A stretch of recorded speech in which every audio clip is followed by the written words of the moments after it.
So there's like three big shifts happening. Clients are going to get a much better experience.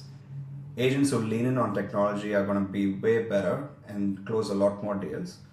Brokerage industry is going through a paradigm shift where the traditional definition of a brokerage model is going to die and software is going to take over.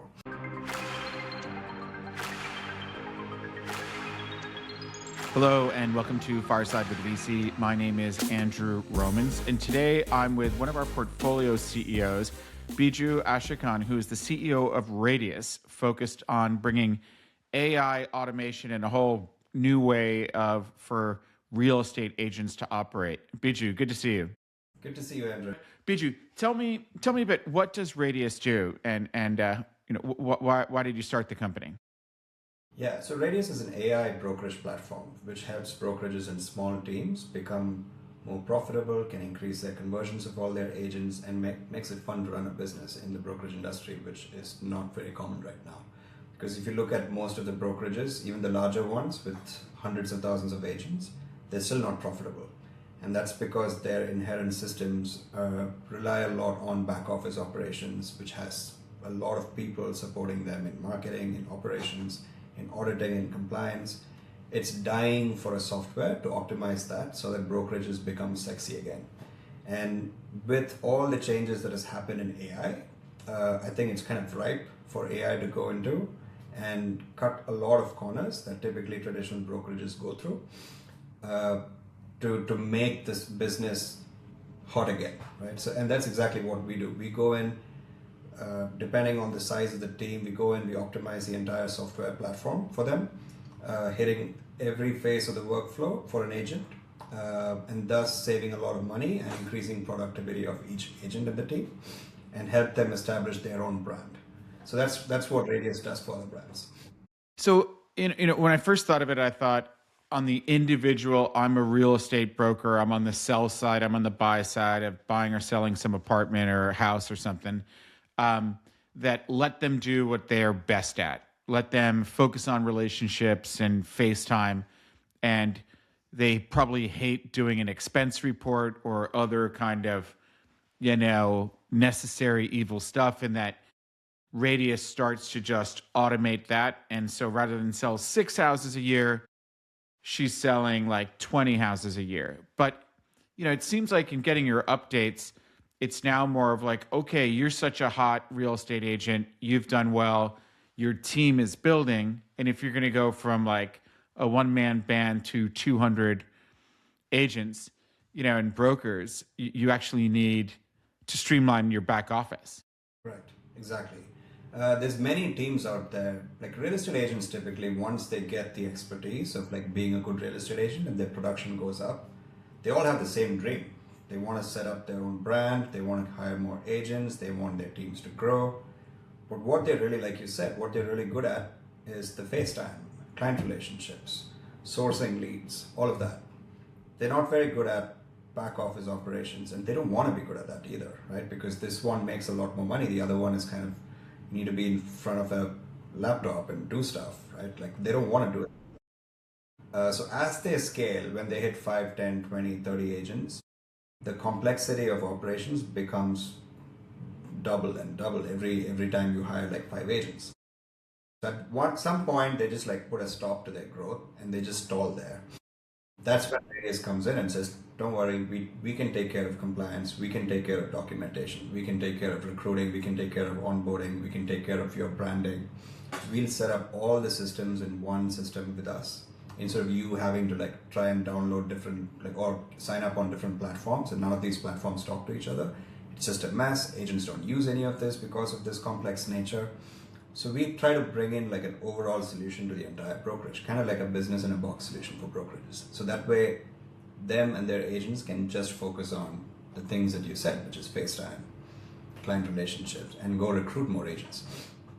Okay, so it's sort of like verticalized AI, almost Shopify, business in a box, but for a very specific, highly regulated industry. What are some of the kind of, this might be boring to some people or it might be obvious to some, but what are some examples of what Radius automates and takes care of, or makes sure that you're in compliance and getting it right and doing it professionally and scaling, more of a flawless brand rather than this agent was good at this agent's no good at documentation or forgets. Yep.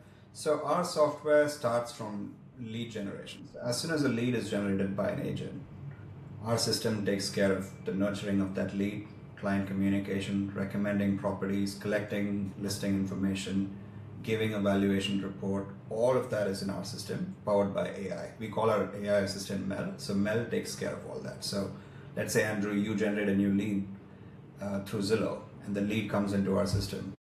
Mel will start reaching out to this lead, asking for information. Are you looking to buy? What are you looking to buy? Let's create a search board for you. It recommends properties. And then now if the client asks for questions about the property, what's the nearest school? How safe is this area? Mel responds to all of that automatically and tries to get you a property showing appointment or a discovery call appointment for you, right? So your calendar is just filled with appointments that Mel is scheduled for you just from the leads that you've generated. If you have a database, same deal, right? Like you can load like a 10,000 contact database and Mel starts nurturing all these leads. Do you want to buy a property? Do you want to sell a property? If you're selling a property, give me your listing information. Here's a valuation report. And all the marketing material it gives is branded in your colors and your logo. So Mel is like a perfect lead nurturing client communication assistant, but at the same time is also an assistant to you to manage the CRM. So usually, typically any industry, salespeople hate using a CRM. It's the same in real estate. CRM is only as good as the amount of information you put into it. And if you don't put that information into it, CRMs are useless. So what Mel does is it acts as an assistant to you to manage the CRM. So if you do a call, Mel takes notes, adds it into the CRM. It takes the next steps too. Based on the call, whatever conversation that you've had, Mel takes that into context and sends follow-up emails automatically, right? So it does all of these things automatically that you don't have to log into your CRM as often as you should. You just log into the CRM to see what's happening, right? So that's the first phase. The second phase is documentation, contract to close. So we have all the documents loaded in the system, broken down by state, county, MLSs. So if you want to write an offer, if you want to send a buyer agreement, if you want to send a listing agreement, or if you want disclosures, everything is in there. Mel knows all the information about every client, and it automatically fills all of this. If you just tell it, hey, write an offer through voice, and then Mel asks some questions and it fills automatically and it keeps the documents ready for you to send. So agents don't need to have assistants, transaction coordinators, all of these people to like do this stuff for them. AI can do it for them, and we've trained the system for all of it. And this Mel takes care of everything until close. The third layer is support. Agents have a lot of questions. They have questions on compliance. They have questions to managing brokers. They're like, oh, my client is asking for this. There's a litigation on the property. What should I do? What letter should I send? Like whatever. Mel does all of that for you too, right? So it's just a comprehensive platform powered by Mel on top to like help agents manage all of it automatically. So you can see how traditional softwares don't have this layer, and that's why agents don't use it. That's why you put people on top to help agents bridge the gap between that technology layer and what the clients expect. But here the AI assistant does all of that for them. So this makes, if I'm running a brokerage, I don't have to hire a lot of people. I just need the software and I can focus on my clients and recruiting agents to my brand.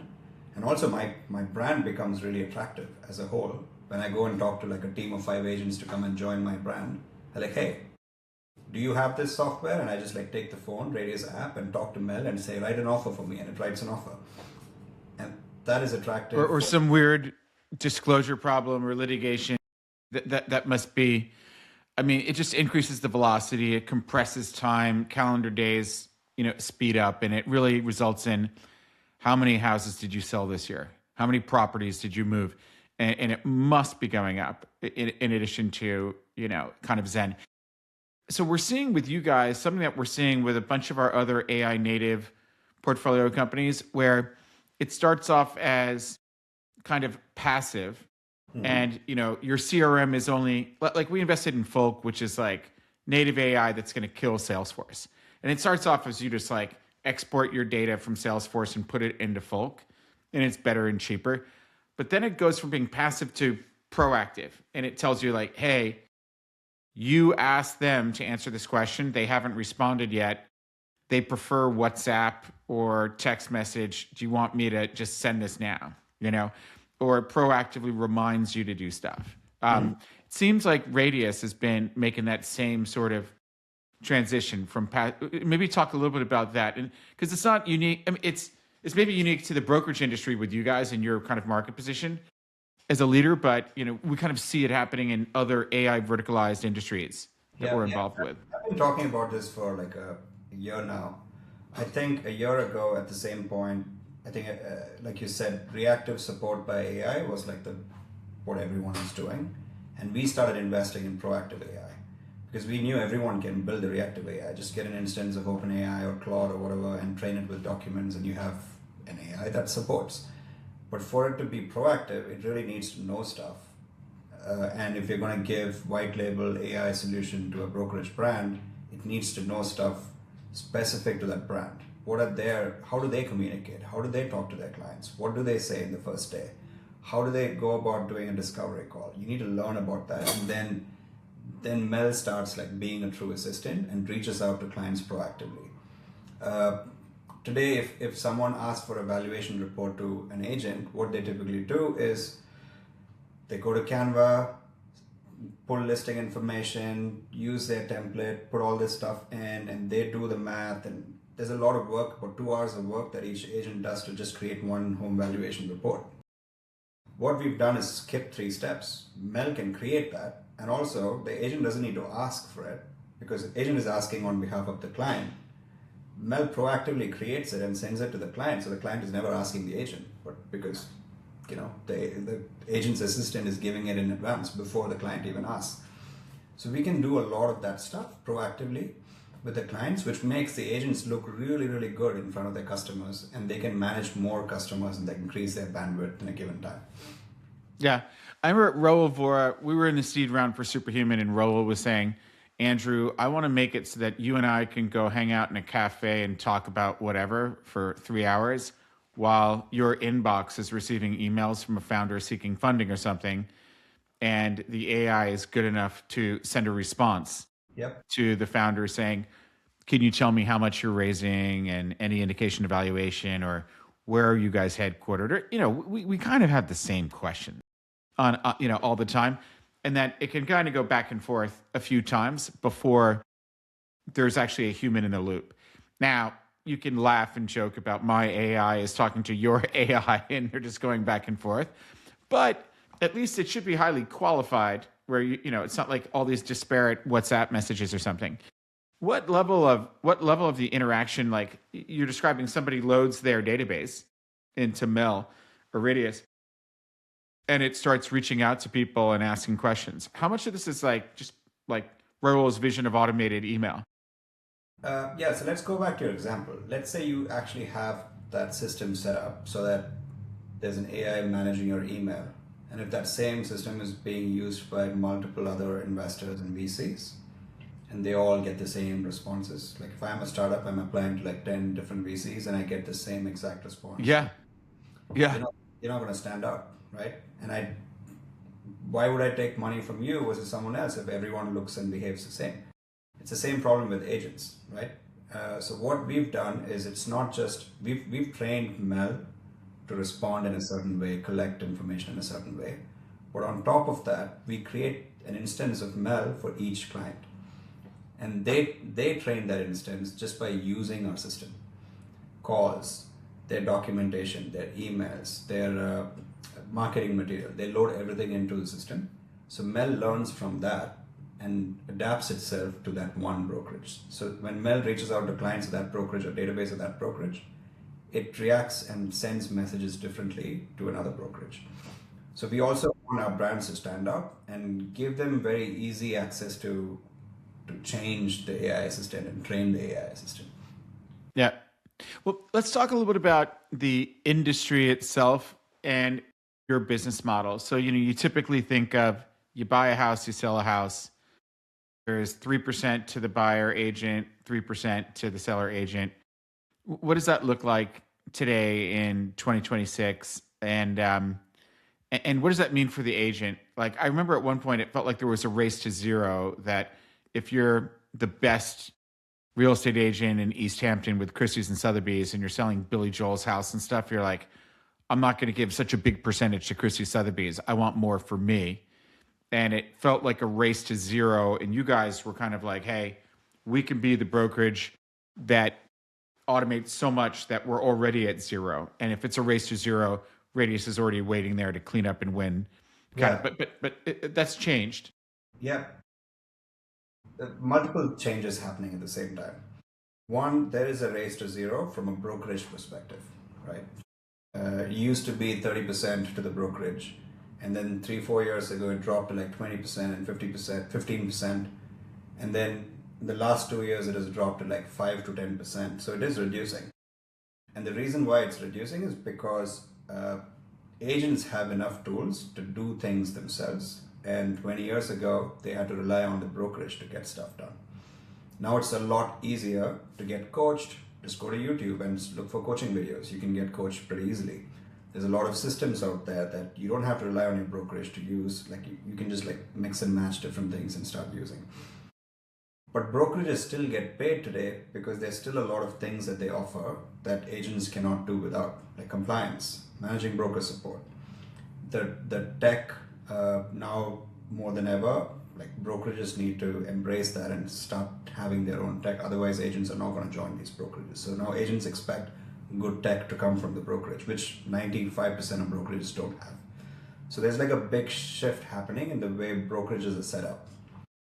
The Compasses, the Anywheres, the Coldwell Bankers, Remaxes, all these brands, they're the old school brokerages where they went heavy on people-based support. So if you look at Compass, they acquired Anywhere, and now they have 300,000 plus agents. So they're the largest brokerage in the country, and they're still not profitable, right? Which is crazy to me. Like if you have 300,000 agents, and if you have 40% market share of the country, you should be profitable, a lot profitable, but they're not. They're still loss-making, which means that system is broken. And who's going to win is this new age brokerage, which is really 80% software, 20% people, not the other way. That takes less commission, but that less commission is enough because it doesn't employ a lot of people to support these agents. It solves things through software. And that's what's going to make the future of brokerages like that. That's what's going to be the future of brokerages. So that's one change. And I guess in the software itself, it just gets better. Like, you know, the more you interact with this litigation issue unique to Orange County, the better you are to support the next agent running into the same brick wall. Exactly. So that's one big change. The brokerage as a business model is changing quite a bit, and the Compasses and the Anywheres and the Remaxes are fighting it. But I think unless historically we've never changed, large companies change drastically. But if they have to lead this and win this, they have to let go of a lot of people and move into the software side of things, which typically doesn't happen. So there's going to be new brokerages that are going to come up, which is 80% software. So that's the first change. The second change is from an agent and the agent market. There's 2 million licenses in the country. So which means there are 2 million realtors in the country. The number of transactions... I thought it was less than that. I thought it was more like 1.2 or something. But no, it's 2 million? 2 million licenses, right? And okay. There's about 500,000 full-time agents. Okay. You could get a license. Tom Cruise has a license. You know what I mean? Everyone has a license. So it's all kind of added to that 2 million. But if you look at serious agents who treat this as a profession full-time, right. It's probably 500,000 agents, right? These 500,000 agents represent about 5 million transactions a year in the country, right? That number is always going to be constant, or like it might go plus or minus 10% depending on 30%, 20% depending on market, but it's around that 5 million range. With AI and with all the technology advancement, what's going to happen is it's an agent who sells 8 properties a year typically ends up selling 20, 30 properties a year because it's got more appointments, they're able to reach out to more clients, they're able to give the same amount of quality of support to every client of theirs because of AI. So what that automatically does is going to reduce the number of agents in the industry because the number of transactions is going to be the same. That's not going to go up. The demand is going to be the same, 5 million. So the number of agents is going to drop, but each of these agents who stay in the industry and like kind of lean in heavily towards AI and adopt this technology are going to do a lot better, right? They're going to do a lot, make a lot more money. They're willing to reduce their commission a little bit, like 2.5% to 2%, but they'll do a lot more sales. And from a third change, the clients are getting exceptional support. In the last 20 years, if you ask any buyer or seller, no one's like 100% satisfied with their agent. They're like, they'll have something. Right. Who is? Yeah. Like they're like, oh, this doesn't deserve 3%, this doesn't deserve 2.5. There's always complaining. The reason for that is when they have a question, it doesn't get answered immediately. And that's because the agents are really busy. They're closing 5, 6 deals in a month, or they're working on 10 deals in a month, right? So it's very difficult to respond to all these things with the most accurate information. So AI solves for that too. So there's like three big shifts happening. Clients are going to get a much better experience. Agents who lean in on technology are going to be way better and close a lot more deals. Brokerage industry is going through a paradigm shift where the traditional definition of a brokerage model is going to die and software is going to take over. And so it sounds like you think there's 2,000 licensed brokers, but there's 500,000 doing the lion's share of the 5 million transactions that happen annually. But it could be that the number of real active dedicated brokers reduces to like 200K or something. What do you think? Yeah, it is going to, for sure, because if you double or triple everyone's production, the number of agents has to go down, because if there's no piece of the pie that I can take from the whole transaction, why would I enter this industry? So like, I think real estate agents is going to reduce, but then the ones that stay will do a lot better. Like they'll make millions. But, it could also be that the Tom Cruises of the world, meaning, and maybe this metaphor is starting to fail us, but like if someone is really like a VC and, you kind of stumble into some stuff, you could be like, hey, I'm just going to get under this thing at Radius and I can close, one deal every 2 years. And I don't live from it, but, it makes it easier to moonlight. Yeah, No? I still think agents need to have a certain level of expertise to be a really good agent, because you're investing hundreds of thousands, millions of dollars in a property.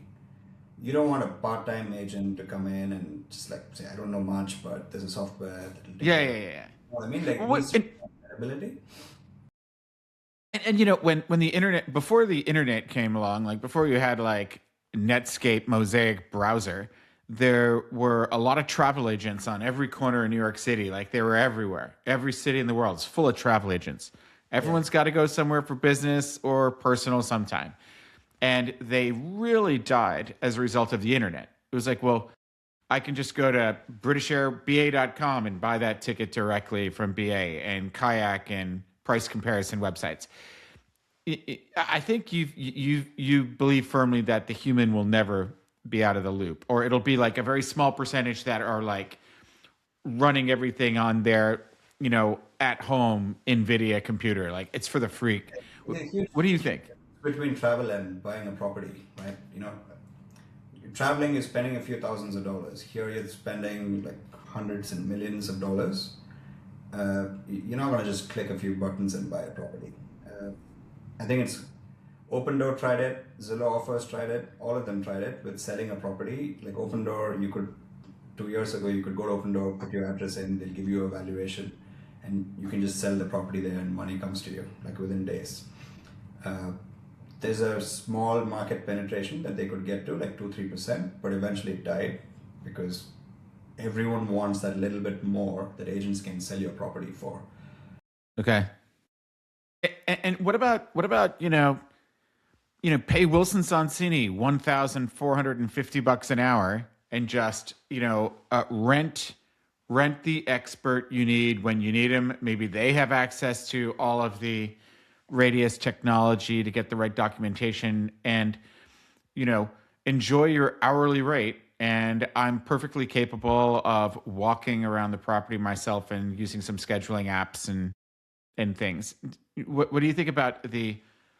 It's like Carta wants a percentage of your AUM compared to Zive, who just says pay me a fee. It's a rude business model to act. Like I always say to Carta, thank God Google Workplace doesn't want a percentage of my AUM when servicing a venture capitalist with software. And Dropbox doesn't charge me like as a percentage of my entire AUM.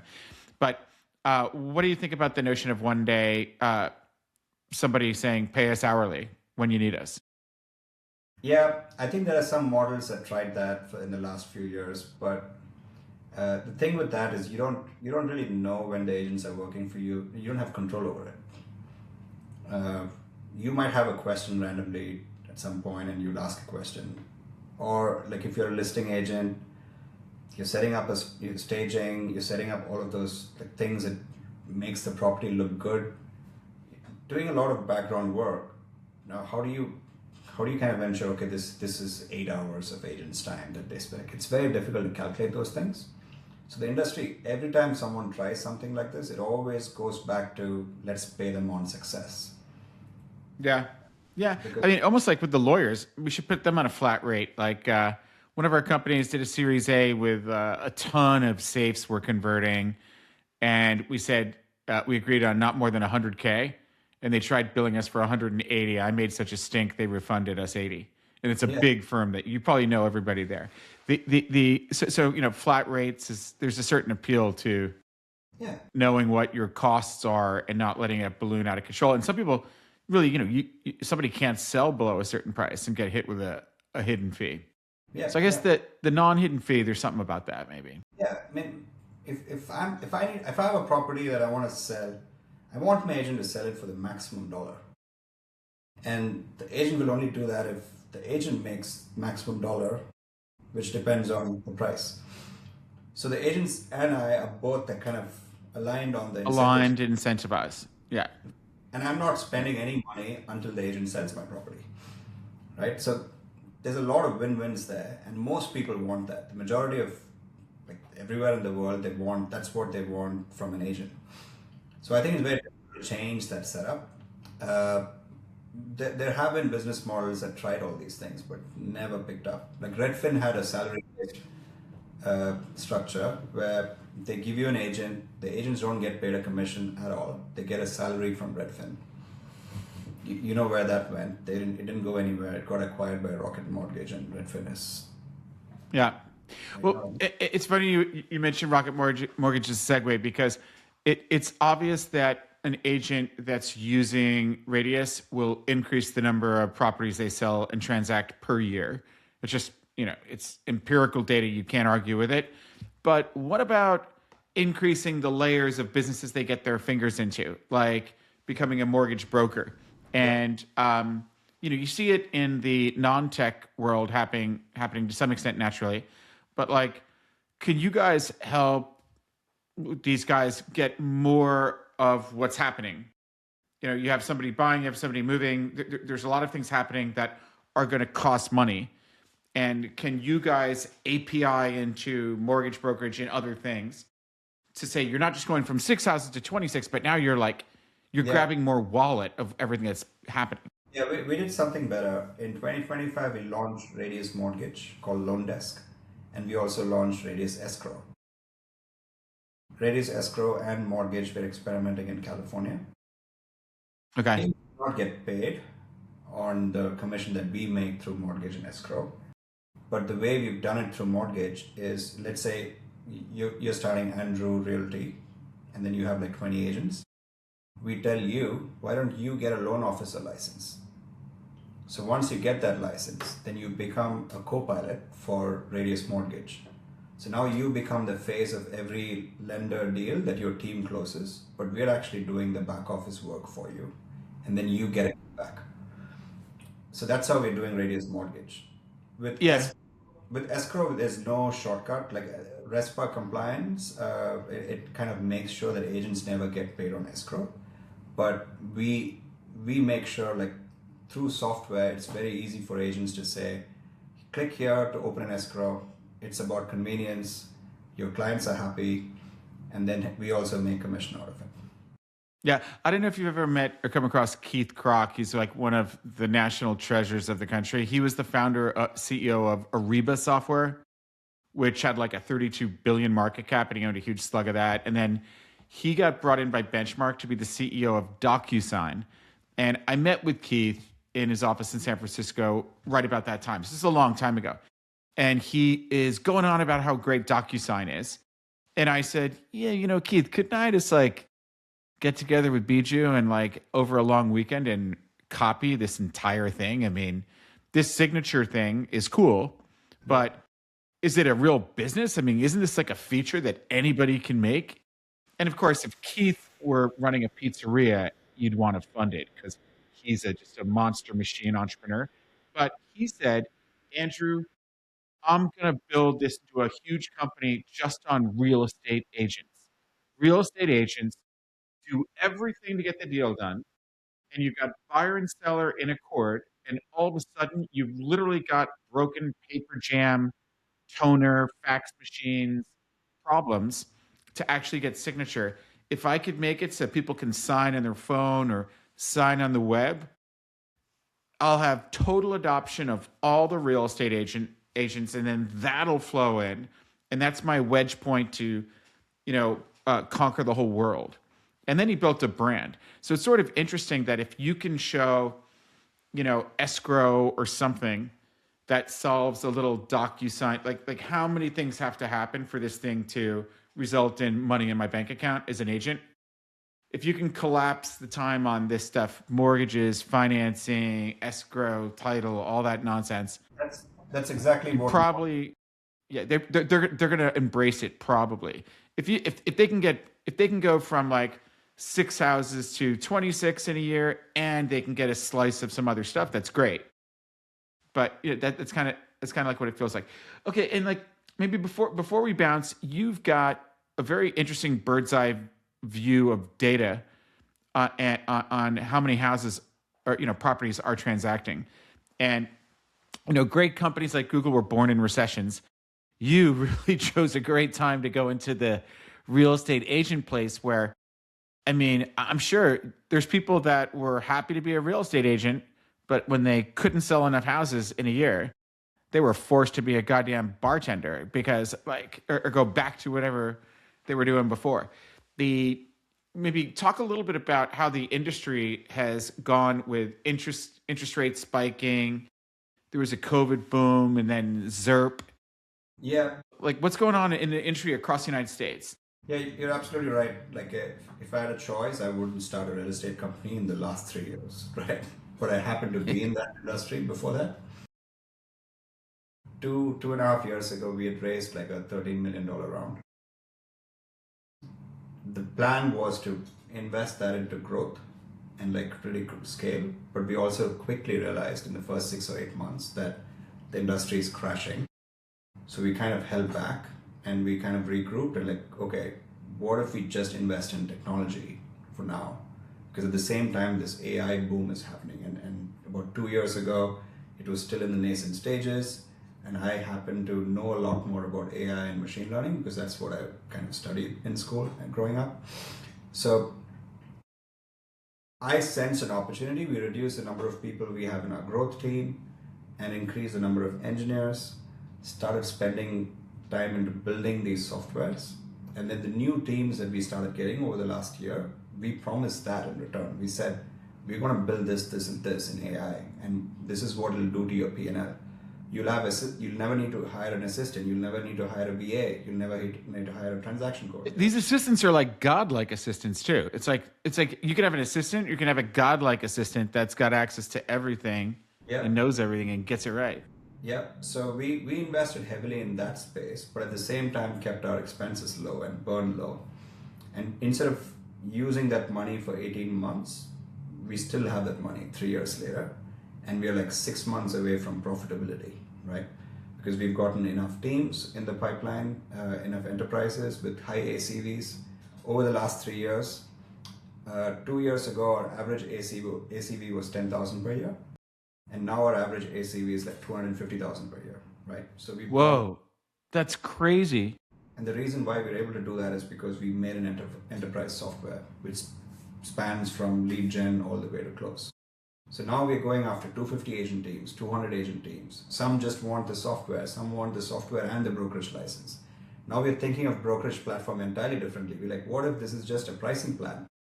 If you want all the software, this is the price you pay, subscription. If you want software and compliance, then you join our brokerage. And then you pay a subscription and a commission model. Like now, the definition of a brokerage has become like a Shopify. So with the large brokerages, I just assume they emotionally don't want to come under your brokerage, right? When you go after a 250, 500 agent team, they've already got like the brand, broker, everything set up. For them to transition to a new brokerage, even though they can keep the brand name, is still a lot of work. But adopting a software is a lot less work. So we are open to like just licensing our software. But it doesn't matter. We make the same amount of money, but in fact, the software part gets us more margins because we don't have to provide more support in terms of managing broker, compliance, and all of that if they just use the software. Okay. And then maybe closing out and shifting gears again away from all this AI automating brokerage and streamlining everything in the future. With your data that you have, I think we're saying December, Thanksgiving and Christmas holidays is usually a dip because there's just fewer hours when people are really doing stuff. But I think this December was actually had a slight increase year over year, right? What's happening with the state of the industry? Maybe give us a little bit of a view of how healthy or unhealthy is things, and what do we need to see on interest rates before things will pick up? Or what do you predict? Obviously, none of us know for certain, but our prediction is there's still a lot of uncertainty in the industry, and that's because of all external factors too, like oil wars and all of these things happening is controlling our mortgage rates too. But I also think America, especially, is investing a lot in AI. There's a lot of billions of dollars going into AI, which compared to every other country is like at a whole new level. Maybe China is the only other country that's investing as much, and what that is going to do is it's going to create a lot of AI based companies, a lot more, and I think jobs will move to that. Two, there's like an uncertainty that it creates of like, what if people lose jobs because of that, right? And these two, three factors is creating like an uncertainty in the market. But at the same time, I think there's like full conviction in this AI investment. At least in San Francisco Bay Area, you can see people coming back. The job market is back again. Salaries are going up, rents are going up, property prices are going up. And I think this will happen in every other state gradually, because I think there's going to be new companies, new startups. So I'm pretty optimistic 2026 is going to be a better year for real estate. Mortgage rates will go down, and I think it's because of this full conviction investment into AI that's going to lead to this. Okay. And in certain markets like Long Beach, Orange County, you guys are becoming a substantial percentage of all the brokers in the market. Yep. What can you talk to, what is the Radius market share in a few locations where you guys have really just penetrated the market? In OC, we have about 20% market share, which is where we started and focused primarily on. And because we had a lot of teams there in the beginning, they talk to other teams because agents close deals within the industry. So the word gets out that Radius is powering them. And then those teams come on board as well. To give you an example, there was one agent who left one of our teams and joined another team, and she wanted our software. So she got that new team to sign up with us as well, right? So this kind of stuff happens quite a bit in real estate. So Southern California is just automatically growing through word of mouth. We just launched in New York 2 months ago. We're very excited about New York because New York, again, is one of those markets which is very unique. It has a different set of documentation. It's attorney driven. So in California, all the purchase agreements is a template. In New York, it's not a template. Each deal is written by an attorney. So there's a whole different complexity to it, which is what I love because software can kind of normalize it, right? It can just learn from that state and we can set up workflows and it's good to go. But if I were to have people supporting all of these things, I need to hire a whole new set of people in New York. It's so much easier for us to get into a new state, learn about that and create workflows based on that. So we're very excited about New York because it has its own thing, and we'll have the best technology anyway. And New York is very difficult for prop tech companies to get into, and we're very excited about that. We also recently launched in Georgia, Florida, Texas. So very excited to start like with small, medium teams there, and slowly the word starts getting out, and then we'll start growing in all these places too. I mean, there's a little bit of a Skype network effects virality to it, where there's like the buyer and the seller are working hand in hand, and they show it to each other on the phone, and they're also very expressive type personalities, and so they're just going to talk. Right? They're gonna talk about it. Yeah, we've also now had in the last year agents move from one team to another team within our brokerage. So when that happens, you know, we've got enough teams to like. Yeah, well, that's inevitable, especially if if 1 out of 5 brokers in the OC are on Radius, then that's inevitable for sure. Well, great. Is there anything else, Biju, you want to say about the industry or the outlook for 2026? Yeah, I mean, everything summarized, I think there's going to be like a big shift in thinking. In general, investors will look at real estate in a different way, because if you go to any investor, look at the revenue multiples, the best company in real estate brokerages is Compass, and their revenue multiple is 0.8x. And like sometimes when it goes up, it goes to like 1.2x. But the best company in any other tech industry is like 8x, 10x, 20x, right? 12x, yeah, sure. So there's going to be a big shift in real estate brokerages amongst investors. And I think there's going to be a huge opportunity in investing in tech forward brokerages. When I say tech forward, I'm saying 80-90% of the brokerage is software.